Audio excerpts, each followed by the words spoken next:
Our story begins on a crowded train where Miss Big Melon, with her earbuds in and her energy high from blasting Shake It Off, is just vibing to the beat.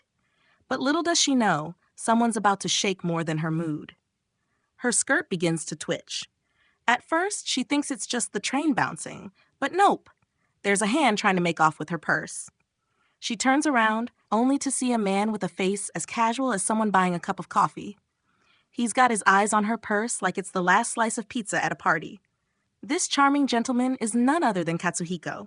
His hobby, if you can call it that, involves two things: picking purses and cracking safes. Oh, and doing both on crowded trains. He's not picky, as long as the ladies are unsuspecting.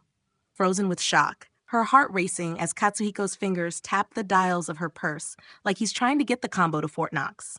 What's inside? Well, it's not money. No, it's something far more delicious. Her secret stash, a warm, gooey dungeon pie. Yeah, she carries pie in her cough purse. Don't ask why. What? No, I know that sounds bad. As Katsuhiko digs into her unique purse, Miss Big Melon is caught in an emotional tornado, horrified, embarrassed, and oddly curious as he casually checks the consistency of her pie's filling. He's serious about it too, running his fingers through it like he's testing wine at a vineyard. Meanwhile, Miss Melon's knees are shaking in fear, and other things, as the special dungeon starts spewing caramelized juices from her dungeon as they begin to overflow uncontrollably. Can she stop him? Not a chance. When the train halts, she's left there, gasping for air, dungeon-dripped, and emotionally spent. Fast forward a few hours, and Katsuhiko's sitting on his couch, flipping through channels when he catches a TV show discussing the art of purse picking, that not-so-legal job he has. The female host is all fired up, ranting about how much she hates it when someone cracks her safe. Her co-host, a true detective of human nature, suggests that women like her secretly love it, like it's some sort of weird fetish. Katsuhiko chuckles to himself. Hey, maybe he's onto something. Later that day, Katsuhiko struts into a casino, hitting the jackpot like it's no big deal. Coins are falling from the machine, but it's not the winnings that catch his eye. It's the woman sitting next to him, staring at him like he's a vending machine, and she's out of change. He smirks, noticing her assets, a chest that's basically about to burst out of her shirt. He could probably pick her purse with just one hand, but he holds back for now. After a successful casino run, he heads to the train station and spots a green-haired lady. Jackpot. But then his eyes lock with a blue-haired woman, Sayaka, who's watching him like a hawk. He's seen her before, and not in a good way. She's not fooled by his act. Katsuhiko quickly looks away, but when he glances back, she's no longer paying attention. A sigh of relief escapes him, thinking he's in the clear. As the train stops, Miss Greenhair makes a move for the exit. Katsuhiko curses his luck. He's about to miss his shot. But just then, a stampede of people rushes in, blocking her way. Well, now's his chance. He's in. Katsuhiko slides in behind her and begins working his magic on her dungeon. His fingers find the dials of her safe, and before long, he's in deep, literally. Her dungeon pie's inside, and he's stirring it like it's some gourmet recipe. Miss Greenhair tries to scream for help, but it's no use. She's frozen, her mind lost in the moment, as the sweet juices of her dungeon overflow and coat everything in sticky sweetness. Katsuhiko works his fingers through her filling, testing its texture. No need for a taste test. He already knows it's golden. As her mind blanks, the dungeon is a soggy mess. And when the train pulls into the next stop, she can barely hold herself together. Sayaka arrives just too late to help. Katsuhiko's already gone.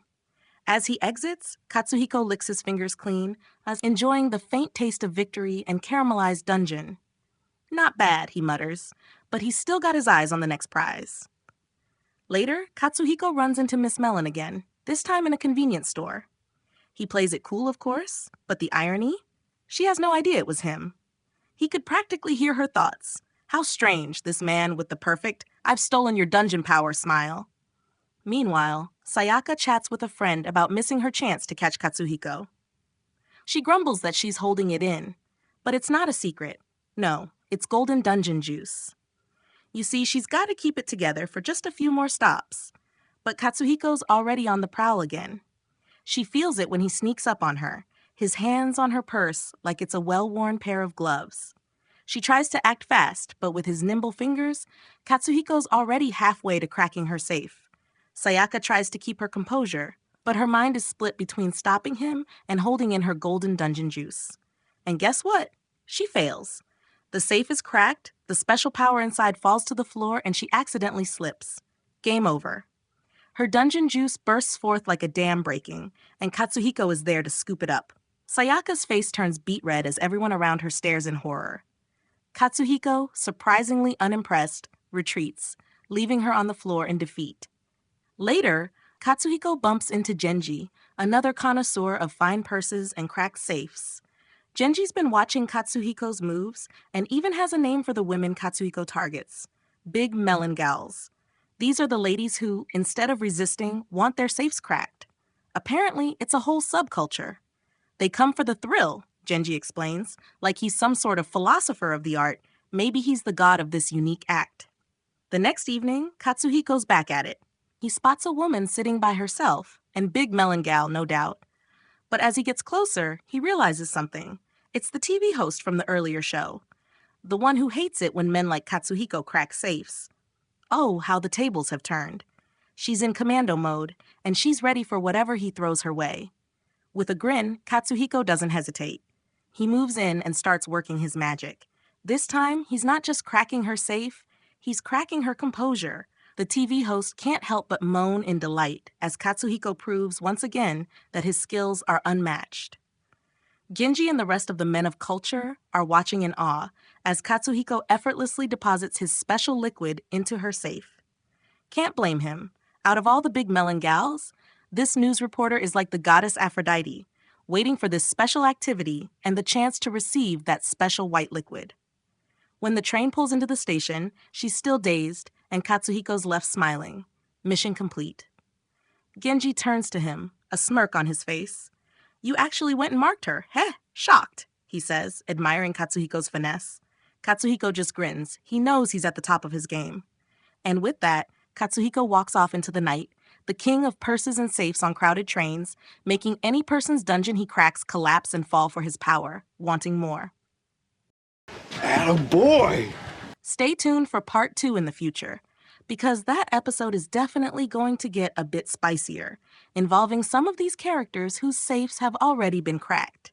Please like and subscribe to the channel if you're enjoying the content. It will be greatly appreciated. See you next time for more unique recaps. Deep